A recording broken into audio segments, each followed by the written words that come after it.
चलिए, क्या पढ़ रहे थे बताइए। शायद ये इमोशनल ये में पूरा ख़त्म हो गया था ना बाबू, बोलो ख़त्म था। और उसके बाद कोई क्वेश्चन भी शायद करा दिए थे, है ना। एक बार पढ़िए तो ठीक है। ठीक है, तो अगली हेडिंग डालिए, रोटेशनल इलेक्ट्रोमोटिव फोर्स।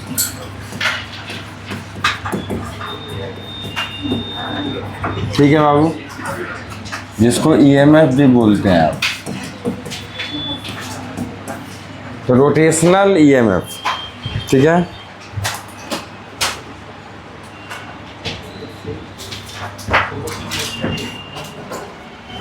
आसान है। देखो, जैसे उसमें आप यूनिफॉर्म मैग्नेटिक फील्ड में मतलब एक रॉड को मूव करा कर ईएमएफ जनरेट कर रहे थे।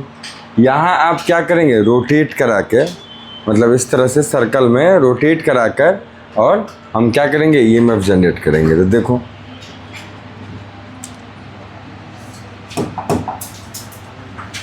जैसे मान लीजिए बाबू एक सर्कल है आपका, ठीक है, ऐसा, ठीक है।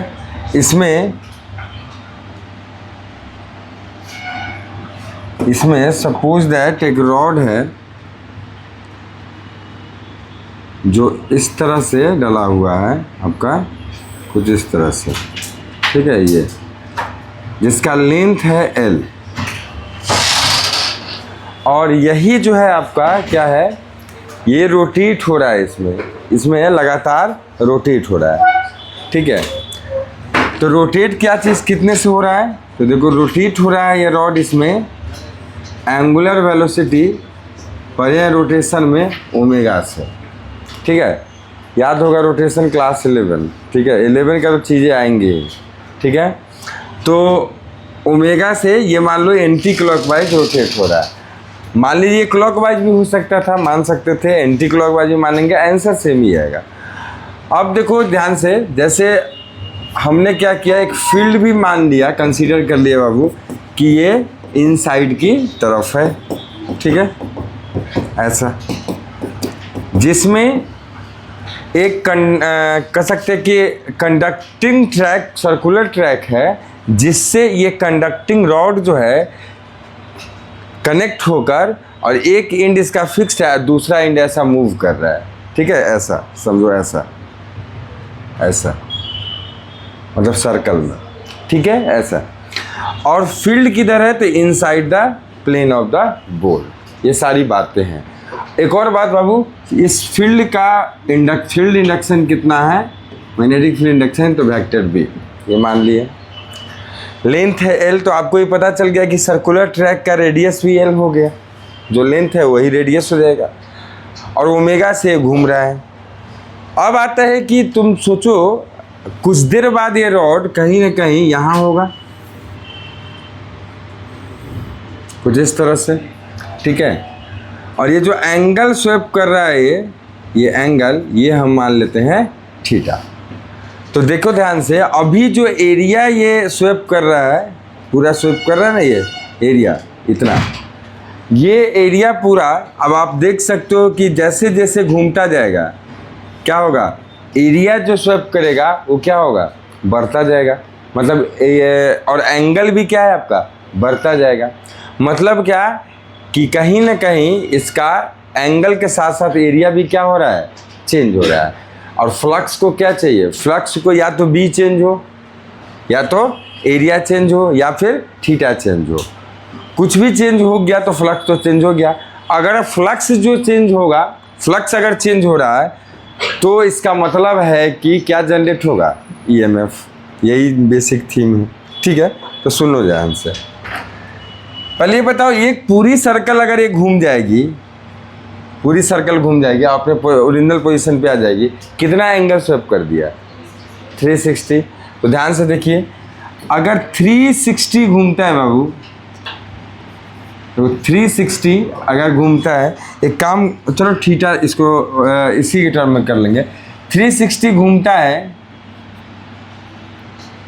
तो एरिया कितना अच्छा 360 घूमेगा तो एरिया कितना स्वेप हो जाएगा, पाई आर स्क्वायर। तो मतलब पाई एल स्क्वायर, यही ना, पूरी घूम जाएगी ऐसे तो कितनी एरिया घूम जाएगी, पाई आर स्क्वायर, मतलब पाई एल स्क्वायर, है ना। इसीलिए अगर 1 डिग्री घूमेगी, यूनिट एंगल से घूमेगी तो कितना एरिया स्वेप करेगी, तो पाई एल स्क्वायर अपॉन में 360। इसीलिए थीटा घूमेगी तो कितना हो जाएगा, तो एक काम करते हैं, इसको क्यों ना रेडियन में ही ले लें, रेडियन में ले लेते हैं, तो पाई से पाई आपका कैंसिल भी हो जाएगा। एक काम करो, इसको रेडियन में 360 को 2 पाई, तो यहाँ भी आप रेडियन में लेंगे, एसआई यूनिट में ले लेते हैं, ठीक है। तो 2 पाई, तो पाई से पाई कट गया, ये हो सकता है एल स्क्वायर बाई 2, ठीक है। एल स्क्वायर बाई 2 देखो इंटू में क्या आ जाएगा, थीटा। इतनी आपका क्या होगा, ध्यान से समझो, एरिया स्वेप करेगा थीटा। ये एंगल जो है ये इतनी एरिया को स्वेप करेगा, कितने देर में, कितने एंगल में, तो थीटा में। क्योंकि 360 में उसने कितना किया एरिया, पाई एल स्क्वायर, तो भाई थीटा एंगल में कितना स्वेप करेगा, तो दिख रहा है हमें पाई एल स्क्वायर, मतलब यूनिट एंगल में कितना किया, पाई एल स्क्वायर अपॉन 2 पाई, ठीक है। तो फिर थीटा में कितना करेगा दीदी, यहाँ से कट के क्या आ जाएगा, एल स्क्वायर बाई 2, और थीटा में कितना हो जाएगा, L square by 2 into theta. Unitary method जो अंडर 10 का है वो हमने लगा दिया, कोई दिक्कत नहीं। तो लिखिए पहले, ये सबको लिखिए, कुछ लैंग्वेज लिखेंगे।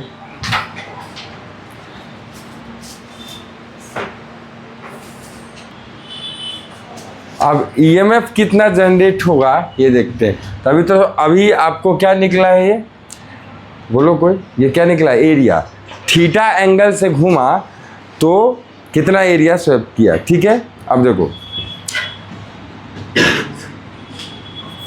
द मैग्नेटिक फ्लक्स, ध्यान से देखिए, द मैग्नेटिक फ्लक्स कितना हो जाएगा, phi equal to B dot A, ठीक है। तो phi equal to B A cos theta, तो बी तो बी ही है, ए कितना है तो यहाँ लिखा है, एरिया ही आया है थीटा एंगल में, L square by 2 into theta. और देखो मैग्नेटिक फील्ड है इनसाइड, और एरिया जो है ये दिख रहा है, एरिया छोटा सा, ये एरिया वेक्टर या तो इस पर ऐसा लोगे या आगे की तरफ लोगे। तो हम ऐसा लेते हैं जिससे हमको ज़्यादा फ़ायदा हो।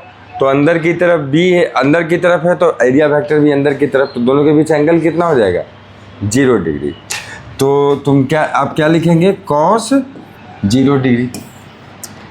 तो फाई इक्वल टू आपका आ गया बी एल स्क्वायर अपॉन में 2 थीटा, कॉस 0 का वैल्यू 1, तो लिखना नहीं लिखना बात बराबर है, इतना आ जाएगा, ठीक है। अब आता है कि ईएमएफ कितना इंड्यूस्ड हुआ है, यही तो पता करना है। तो the EMF induced in the conducting rod, ठीक है, कितना होगा, तो E equal to d phi upon में डी टी। अब देखो माइनस नहीं लगा रहे हो, तो लेंज लॉ की वजह से लगता है, पता है आपको मैग्नीट्यूड क्या होता है, d phi by D T. तो बेटा ध्यान से देखो, वैल्यू को डाल दो, यहाँ है तुम्हारा, ये क्या है, डी, आप पूरा वैल्यू डालेंगे तो कितना होगा, बी एल स्क्वायर अपॉन में 2 इंटू थीटा अपॉन में डी टी, ठीक है। पहले लिख लीजिए, तो जो एक्स्ट्रा है इसको, फिर इसको नेक्स्ट करते हैं।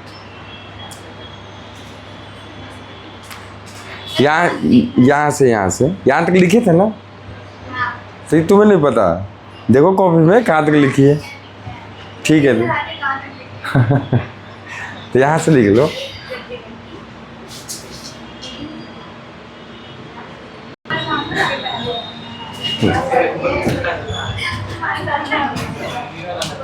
अब देखो इसको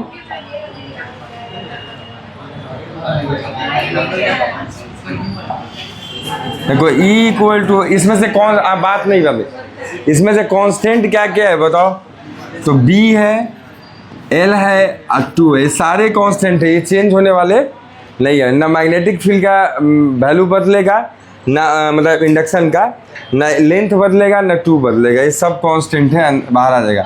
ये क्या हो जाएगा आपका डी थीटा अपॉन में डी टी। एक चीज़ बताओ, ये क्या है, the rate of change of angular displacement with respect to time. ये क्या देता है, एंगुलर वेलोसिटी ओमेगा। तो मतलब यहाँ से आ जाएगा आपका हाफ बी एल ओमेगा, ठीक है।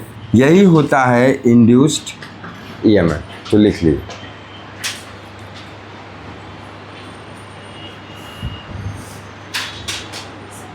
रोटेटिंग आपको जो रोटेशनल ईएमएफ होता है यही होता है।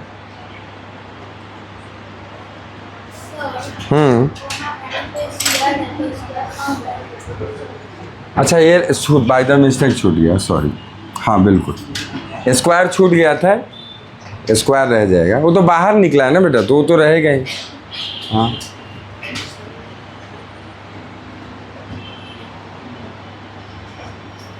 वो आपका रहेगा ही, वो का छूट कैसे जाएगा। देखो यहीं, यहाँ एल स्क्वायर ही था, तो एल स्क्वायर रह जाएगा।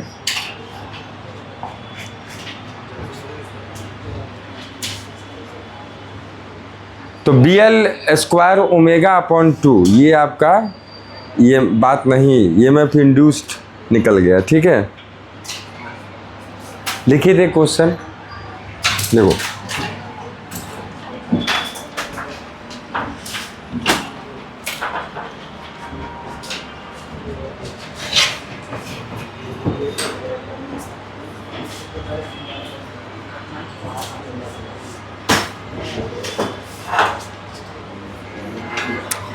A metallic rod of 1 meter length, लिखिए, a metallic rod of 1 meter length is rotated with a frequency of 50 revolution per second.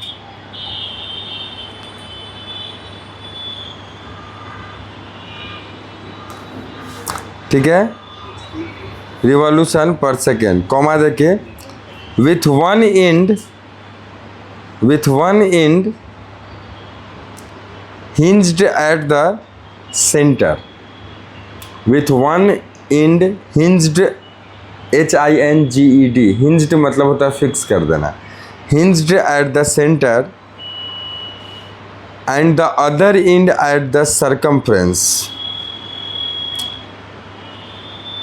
and the other end at the circumference of a circular metallic ring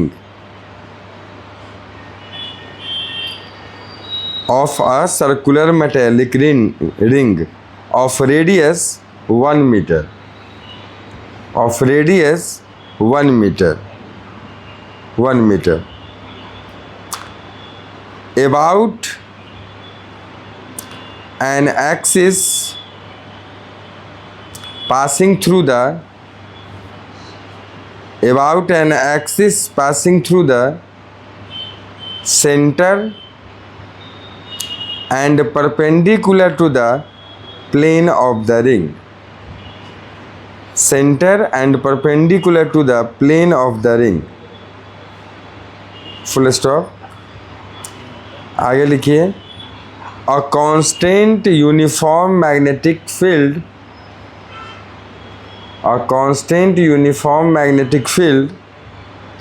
of 1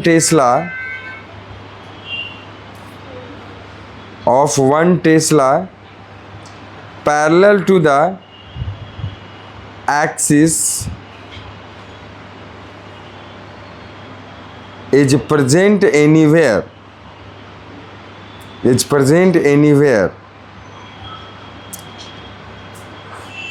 What is the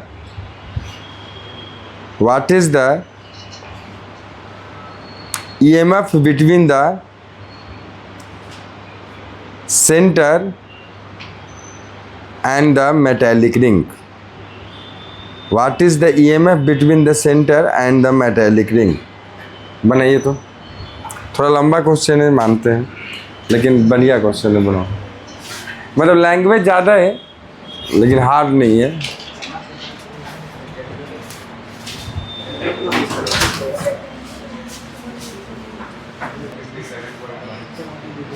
one 157 point, हाँ point में आ रहा है क्या? हाँ लगभग आसपास उसी के आएगा 157 पे। देखिए इधर देखिए इस क्वेश्चन का सॉल्यूशन सुनो, सभी लोग ध्यान दो बाबू, कोई बड़ा क्वेश्चन नहीं था ये, बड़ा हार्ड क्वेश्चन। पहले ये बताइए बी का वैल्यू कितना दिया है? 1 टेस्ला। और बताओ एल का वैल्यू 1 मीटर, यही ना? तो एक चीज़ बताइए, ईएमएफ का फॉर्मूला अभी भी निकलवाए हैं बेटा, BL² ओमेगा अपॉन में 2 ये होता है। तुम्हें देखो ना कि क्या क्या तुमको मिसिंग जा रहा है, क्या क्या मिस है। बी है, एल है, 2 तो पता ही है, ओमेगा तुमको निकालना है। ओमेगा के लिए फ्रीक्वेंसी तो दिया है ना बेटा, फ्रीक्वेंसी कितना है? 50 रिवॉल्यूशन पर सेकेंड, इसका यही है, मतलब हर्ट्ज में ही है ये ऐसा यूनिट में है। तो 50 रिवॉल्यूशन पर सेकेंड।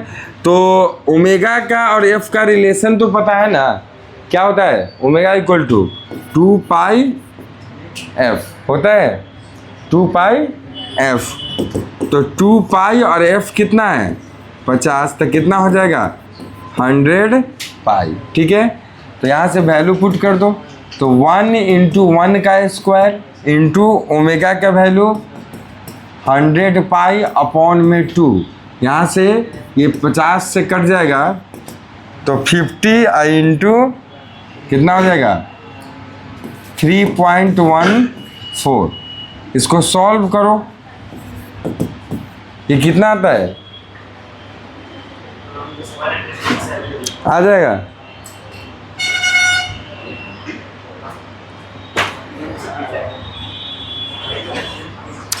157 आएगा पूरा।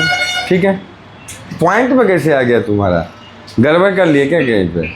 हाँ 157 वोल्ट। ठीक है बाबू, आंसर लिख लीजिए। एक और बात, यहाँ पर भी पोलैरिटी का प्लस किधर जाएगा, मतलब कि किसके पोलैरिटी का? ईएमएफ का पोलैरिटी का कैसे निकालोगे? मतलब प्लस किधर और माइनस किधर? कल बताए थे किससे निकालेंगे पोलैरिटी? प्लस वाले के लिए क्या करना है बोलो? V cross B। बाबू आज भी वही करना है। ठीक है, ज़रा देखो पिछला जो उतार रहे हैं पहले उतार लीजिए, फिर हम पीछे करेंगे। तो कॉपी कर लो पहले सॉल्यूशन को।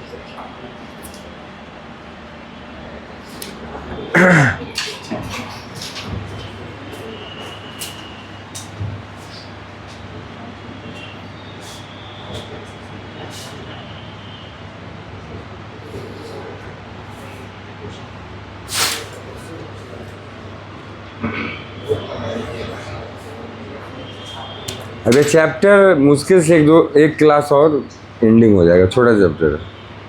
ठीक है, इधर देखिए पिछला जो आपका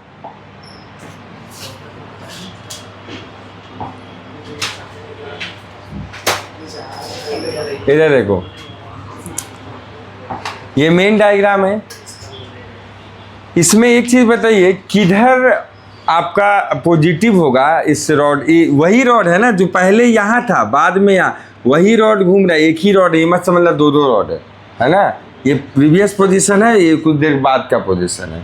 ठीक है, तो अब देखो ध्यान से, इस रॉड में घूमती हुई इस रॉड में किधर प्लस होगा, इधर प्लस होगा, किधर प्लस होगा, किधर प्लस होगा, ये पता करना है। तो हमें ध्यान से देखो, रॉड का वेलोसिटी का डायरेक्शन क्या होता है? मतलब वेलोसिटी का डायरेक्शन क्या है? हर एक पार्टिकल रॉड का किधर वेलोसिटी होता है? जैसे सर्कुलर मोशन में आपको पता है कि कोई ऑब्जेक्ट अगर रोटेट कर रहा है, सपोज मान लो ये कोई, पहले तो मान लो सर्कुलेट कर रहा है, तो ये जैसे इस पे चल रहा है एंटी क्लॉकवाइज मान लो, तो इसका इस समय वेलोसिटी का डायरेक्शन क्या होता है? इस पर टांजेंट होता है ना? पढ़े ना क्लास 11। तो यहाँ देखो, यहाँ जैसे पहुँचा होगा ये, तो यहाँ इस तरह से ये हो जाएगा, ठीक है। ऐसे ही ध्यान दो, हर एक पार्टिकल इसका, इस रॉड का हर एक पार्ट क्या कर रहा है, एक प्रकार का हर एक पार्ट का, हर एक पार्टिकल का सर्कुलर मोशन हो रहा है, बड़े बड़े, छोटा छोटा और बड़ा और छोटा सब तरह का रेडियस के साथ। जैसे देखो यहाँ पास वाला छोटे में ही घूम रहा है, मतलब यही तो होता है rotational motion.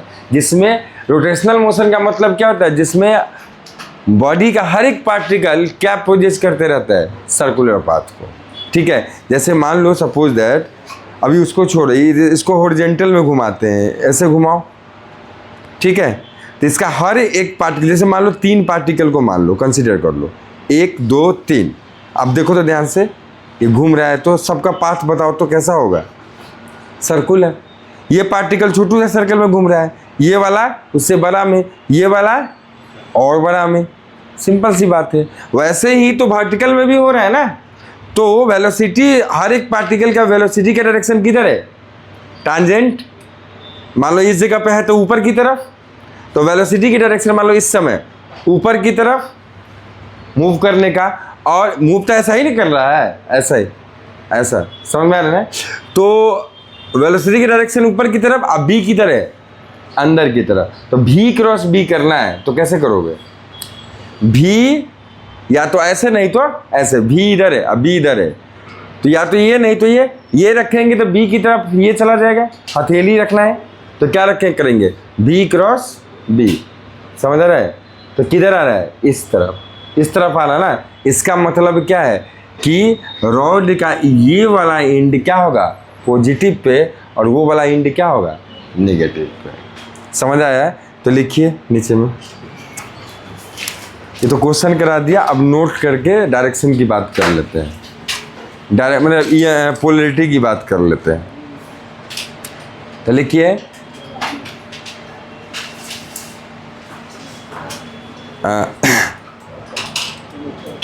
in the rotating rod in uniform magnetic field, in the rotating rod in uniform magnetic field, the polarity of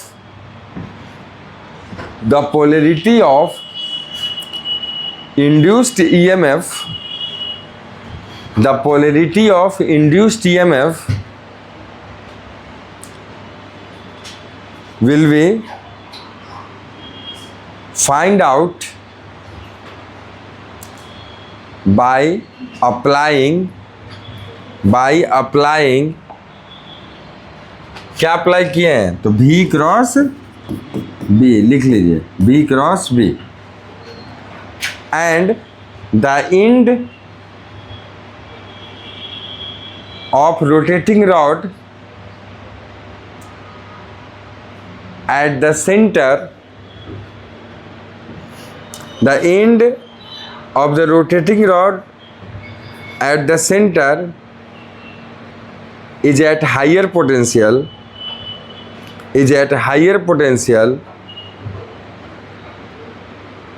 and the end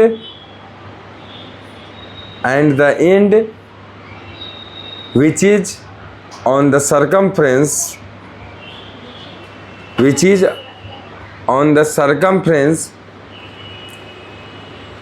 of circular track is at lower potential। बस, तो आप समझ गए मैं क्या कह रहा हूँ, लोअर पोटेंशियल, ठीक है।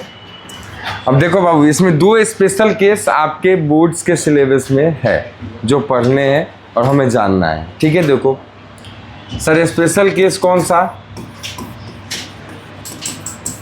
स्पेशल केसेस देखिए। तो पहला, अगर मान लो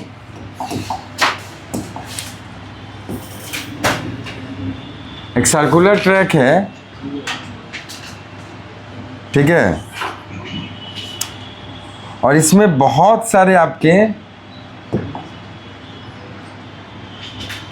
रॉड्स हैं लगे हुए हैं, मतलब आप समझ रहे हैं साइकिल जैसे होता है ना, उस तरह का। दस मतलब क्या कहना चाह रहे हैं अभी बनाएंगे तो आप समझ जाएंगे।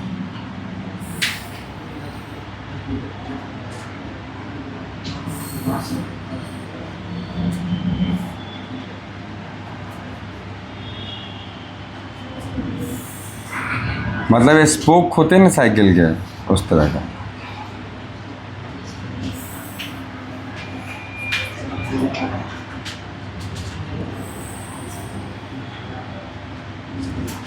अब मान लो ये चक्री जो है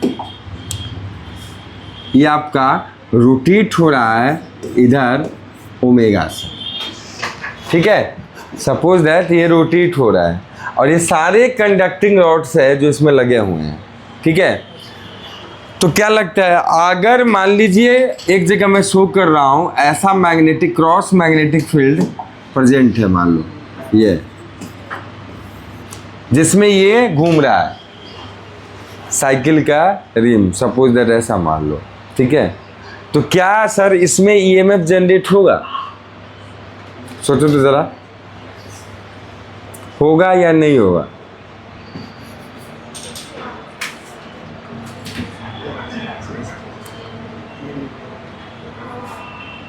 क्या लग रहा है, होगा? कितने लोग हैं इस पक्ष में कि होगा? एक, अकेला, दो, बस। कितने लोगों की नहीं होगा? बाकी सब ये लोटा वोट में है, मतलब कितना इधर देना है ना उधर देना है। तुम लोग एक होता है ना कि बोकस वोट, न देना इधर ना उधर, हम बैठे रहेंगे, कहीं ना जाएंगे आप। इधर देखिए बाबू, होगा। देखो ध्यान से, ये सारे जो छोटे छोटे रॉड्स हैं, ये देखो ये लगे हुए हैं ना, ये सब रोटेट, मतलब एक की बात कर लो, एक तो रोटेट हो रहा है ना। अब फील्ड कैसा है, फील्ड कैसा है देखो, एक जगह शो कर दिया, फील्ड है इसमें अंदर की तरफ, ठीक है। और उसमें ये ऐसा एक रॉड की बात करो तो रोटेट हो रहा है बिल्कुल चक्री के साथ। ये घूम रहा है तो ये भी घूम रहा है, तो इसमें ईएमएफ जनरेट हो रहा है, ईएमएफ जनरेट हो रहा है। मतलब यहाँ पर क्या मैंने बता चुका हूँ, हायर पोटेंशियल और यहाँ पे लोअर पोटेंशियल, मतलब इन दोनों इंड के बीच में एक सेल की तरह काम कर रहा है। अब सुनना, ऐसे ही दूसरे रॉड के साथ, वैसे ही तीसरे के साथ, ऐसे ही चौथे के साथ, ऐसे पांचवें के साथ, सब के साथ वही खेल हो रहा है। मतलब ये जो डायग्राम है कुछ इस तरह से भी बनाया जा सकता था। कैसा? तो देखो, इसको अगर ऐसा बनाए ना तब भी कोई गलत नहीं है, सेम है।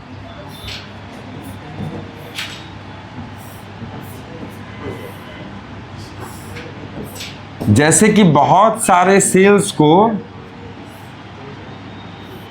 कनेक्ट कर दिया गया है, समझ रहे हैं?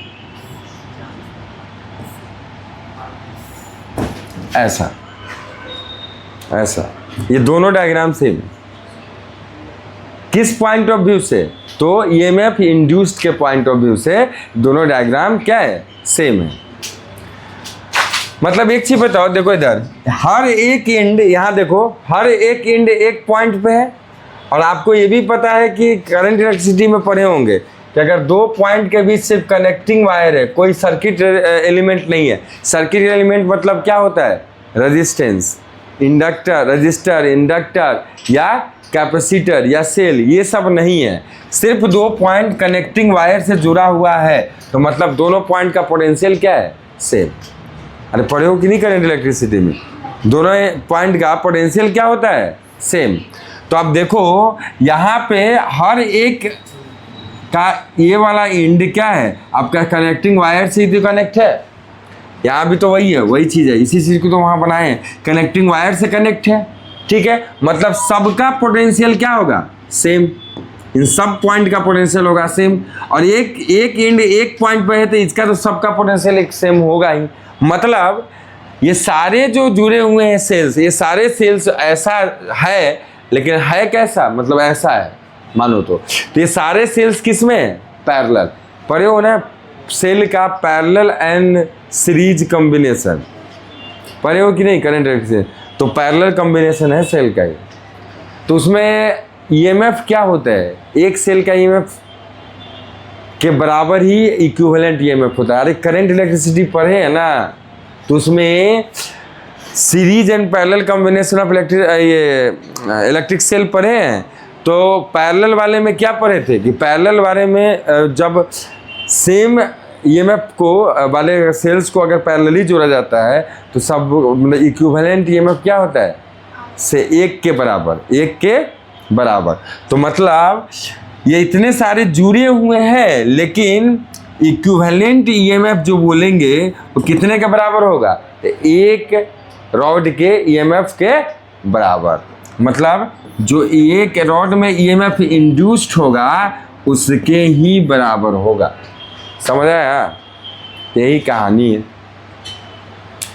तो इनको बनाए फिर लिखवा देते हैं लैंग्वेज। हाँ क्या करें, अभी रहने तो इस बात कर ले। इधर देखिए, दूसरा स्पेशल केस क्या था, तो इधर देखो, दूसरा था कि एक डिस्क है, कंडक्टिंग डिस्क, ठीक है, जो कि आपका रोटेट हो रहा है ओमेगा से, और मैग्नेटिक फील्ड है मान लो इनसाइड। एक जगह बना दिए है, शो कर दिया, मतलब पूरे में रीजन में आपका फील्ड इनसाइड है, ठीक है। ये कंडक्टिंग डिस्क है, याद रखना, ये रोटेट हो रहा है। अब बताओ इसमें ईएमएफ जनरेट होगा कि नहीं, रॉड में तो हो रहा था, सही बात है। जो पिछला केस भी था कि हमने देखा कि बहुत सारे रॉड एक साथ हो रहे हैं, लेकिन इसमें क्या है, इसमें तो पूरी तरीके से ये खाली नहीं है, कंडक्टिंग डिस्क है। सीडी डिस्क देखो ना, पूरा अंदर से भरा पड़ा है, मेटेलिक है, ठीक है। तो अब बताओ ये रोटेट हो रहा है ऐसे, ये ऐसा, तो क्या इसमें कोई ईएमएफ जनरेट होगा,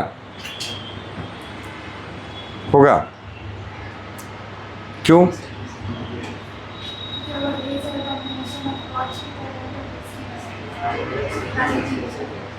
बिल्कुल। जैसे मान लो इसी में से कट करके एक रॉड को मान सकते हो, वैसा ही बगल में है, वैसा ही बगल में, ऐसी इसी तरह से मिलके तो पूरा बना हुआ है। तो तुम एक जोड़ो चाहे इनफाइनाइट जोड़ो, जो पिछला कंडीशन था वही कंडीशन तो ये भी है, जो एक रॉड में होगा वही सब में होगा। तो इसके रेडियस के बराबर एक रॉड की लेंथ होती है, पता है, तो ईएमएफ उतना ही हो जाएगा। तो कितना ईएमएफ होगा फिर से, तो ईएमएफ इक्वल टू वही क्या फॉर्मूला होता है, BL² अपॉन में 2 ओमेगा, ये होता है। जहाँ पे L फिर से क्या होगा, इसका radius, here L equal to radius of the disc, ठीक है। और वहाँ पिछले वाले में भी यही होगा, ईएमएफ इतना ही, जहाँ पर L क्या होगा, वहाँ पर एक रॉड की लेंथ, ठीक है। तो वहाँ भी लिख लो, पिछले वाले में भी यही फॉर्मूला लिख लेना, और लिख लेना where L is the length of a single rod. उसमें सारे रॉड थे ना पिछले वाले में यही चीज़ लिखना है, यही। और क्या लिखेंगे, L equal to length of the single rod, ठीक है। और यहाँ ये बात लिखनी है, तो लिख लो।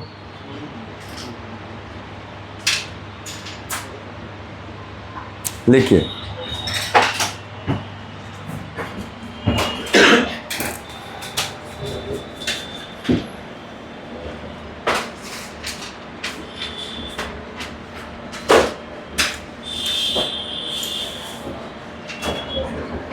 यहाँ L की जगह R भी तुम दे सकते हो, अगर रेडियस R मान रहे हो तो जो मानोगे वो रखेंगे, ठीक है, चलेगा। डिस्क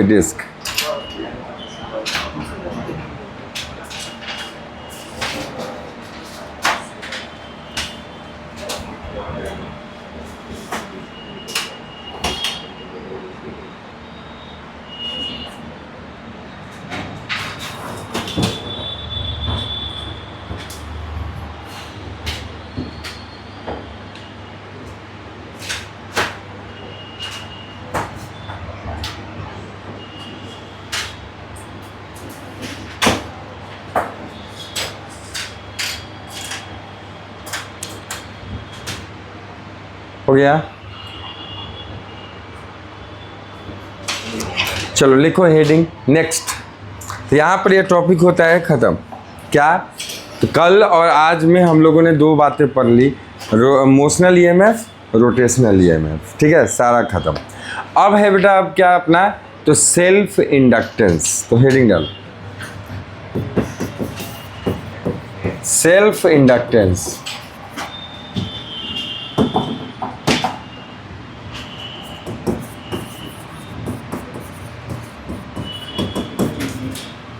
तो देखिए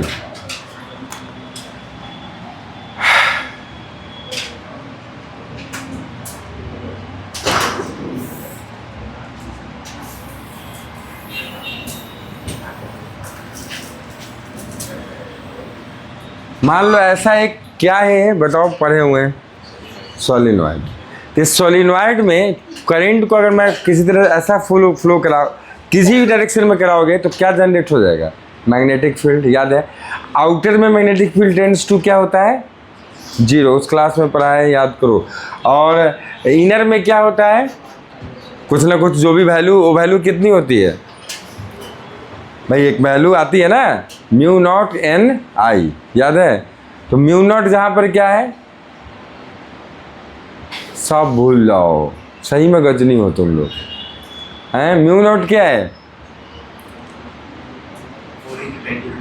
हाँ बिल्कुल। तो उसको क्या बोलते हैं, गलत नहीं है लेकिन क्या बोलते हैं उसको, परमिएबिलिटी, है ना, परमिएबिलिटी ऑफ फ्री स्पेस, ठीक है। तो देखिए मान लीजिए कोई बात नहीं है, तो देखो मान लो ये इंटरनल वाला है, ठीक है ना, ये इंटरनल वाला है, ये आउटर वाला है। तो इंटरनल में करंट ऐसा, ठीक है, आउटर में करंट ऐसा, इंटरनल में ऐसा, आउटर में ऐसा, इंटरनल में ऐसा, आउटर में ऐसा, इंटरनल में ऐसा, आउटर में ऐसा, ये वाला, ठीक है, ऐसा, ठीक है।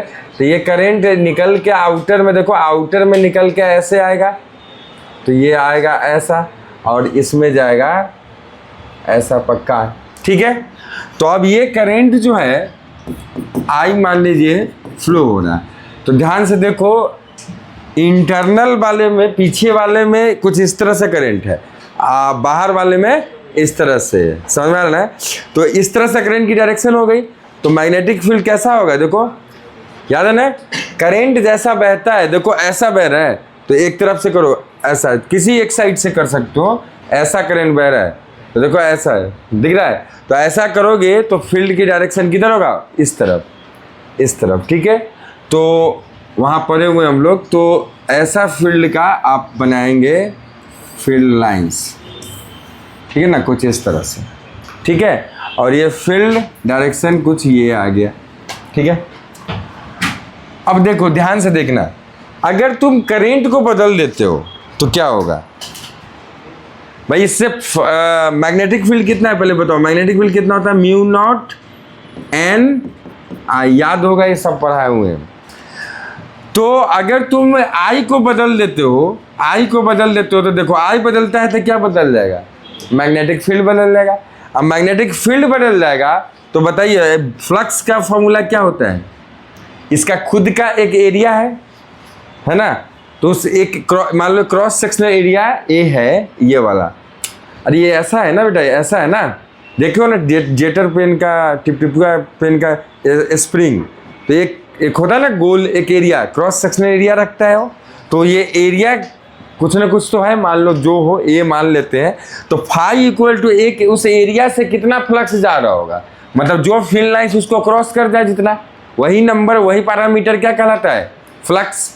तो फ्लक्स का फॉर्मूला क्या होता है, बी ए कॉस थीटा, ठीक है। अब देखो जरा यहाँ पे ये जो एरिया, यहाँ देखो एरिया ऐसा है और मैग्नेटिक फील्ड ऐसा निकल रहा है, और एरिया वेक्टर क्या डालते हैं, उसी एरिया पर इस तरफ, नहीं तो इस तरफ। तो हम ज़्यादा फायदेमंद जिधर होगा उधर डालेंगे। तो अभी देखो फील्ड इधर निकल रहा है, उधर ही डालेंगे, तो दोनों के बीच एंगल कितना हो जाएगा, 0। तो cos 0 मतलब फ्लक्स की वैल्यू आ जाएगी बी ए, cos 0 1 हो जाता है, उसकी कहानी खत्म। तो ध्यान दो, उसे देखो आई अगर तुमने चेंज किया तो फील्ड चेंज होगा, फील्ड चेंज होगा तो क्या चेंज होगा, फ्लक्स चेंज होगा। तो फ्लक्स अगर किसी भी क्लोज्ड वायर से या कंडक्टर से या लूप से एसोसिएट हो रहा है और उसमें टाइम के साथ चेंज आ रहा है, तो क्या जनरेट हो जाता है उसमें? ईएमएफ। ये चैप्टर ही वही खेल है ना, ईएमएफ। और उसके वजह से उसमें क्या जनरेट हो जाता है? Induced current. ठीक है, तो अब देखिए ये खुद आई चेंज हो रहा है तो बी चेंज हो रहा है, बी चेंज होगा तो फ्लक्स चेंज होगा। तो खुद में ही खुद का चेंज, मतलब ये एक चीज बताओ, इस ये जो आई है किसमें है? इसी सोलिनॉइड में बह रहा है ना। खुद का आई चेंज होने से खुद का फील्ड चेंज हुआ, खुद का फील्ड चेंज होने से खुद का फ्लक्स चेंज हुआ, और फ्लक्स जो लिंक्ड है खुद से खुद का, वो चेंज होने की वजह से खुद में क्या इंड्यूस हुआ? एक ईएमएफ। और वो ईएमएफ ऐसा इंड्यूस्ड होगा जो क्या करेगा बताओ?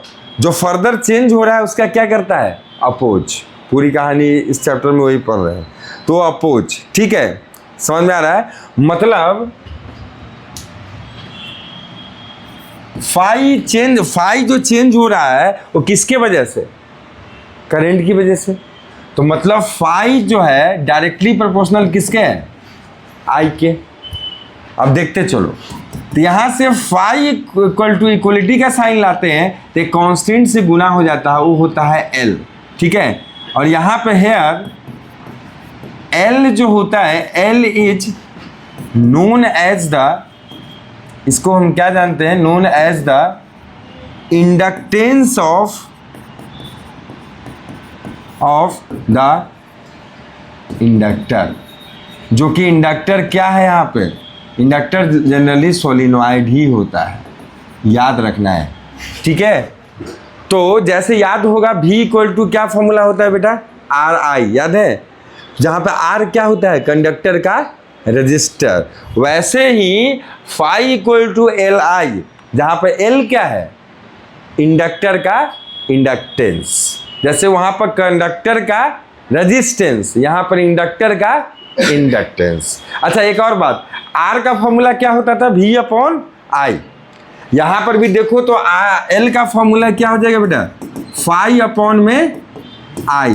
बट ये एल फाई और आई पे डिपेंड, वहां पर क्या आर भी और आई पे डिपेंड करता था? नहीं। वैसे ही यहाँ पे एल फाई और आई पे डिपेंड नहीं करेगा, ये डिपेंड करेगा किस चीज़ पे? इसके क्रॉस सेक्शनल एरिया पे, इसके कंडक्टिंग, इस सोलिनॉइड का, इस इंडक्टर का जो मटेरियल है उस पर डिपेंड करेगा। ठीक है, समझ में आ रहा है? तो इन सब बातों पे डिपेंड करेगा, ना कि ये इंडक्टेंस आपका फाई और आई पे। तो यही है सेल्फ, खुद के चेंज की वजह से खुद में का एक ऐसा प्रॉपर्टी जो खुद के में फ्लक्स के चेंज को क्या करता है? अपोज। उस प्रॉपर्टी को हम क्या बोलते हैं? Self inductance. समझ आया? तो अब ये सब लिख लिया क्या बहुत लोगों ने? नहीं लिखा है? जो लिख लिया तब भी दिक्कत नहीं है, लैंग्वेज जो लिखा रहे हो लिखिए। लिखिए, the property of the conductor, पहले लैंग्वेज लिख लीजिए। The property of the conductor due to which it opposes the further change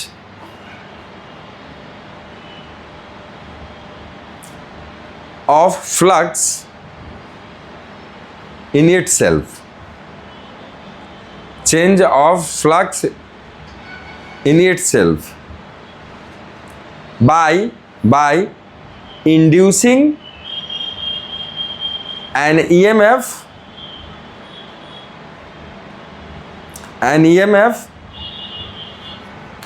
and hence current.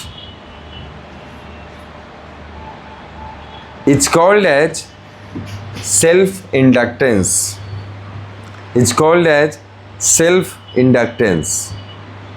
बाबू इधर देखो सब लोग, 12th में बहुत बार पूछा है, प्लीज़ इस टॉपिक को VVI कर देना आपका बोर्ड पॉइंट ऑफ व्यू से। ठीक है, प्लीज़ याद रखना। ठीक है, इसको बना लो, सब कुछ लिख लीजिए।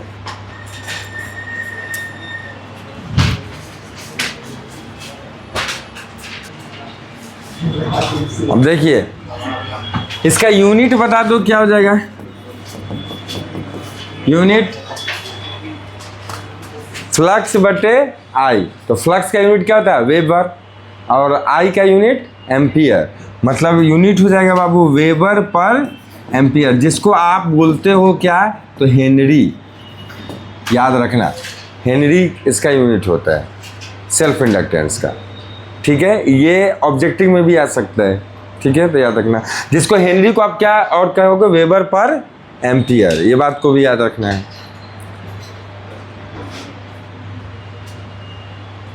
अब ये देखो, जैसे इंड्यूस्ड ईएमएफ कितना हो जाएगा ये देख लेते हैं। तो इंड्यूस्ड ईएमएफ इसमें कितना हो जाएगा, ध्यान दो।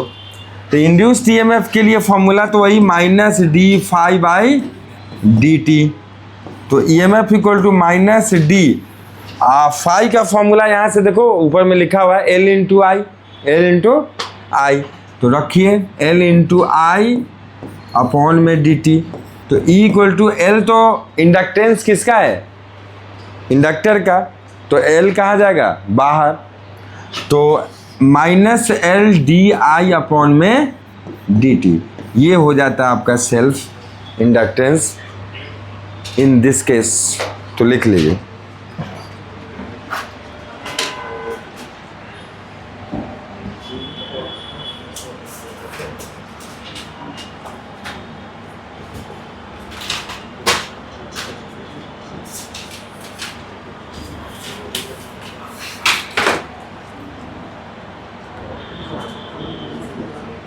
हो गया।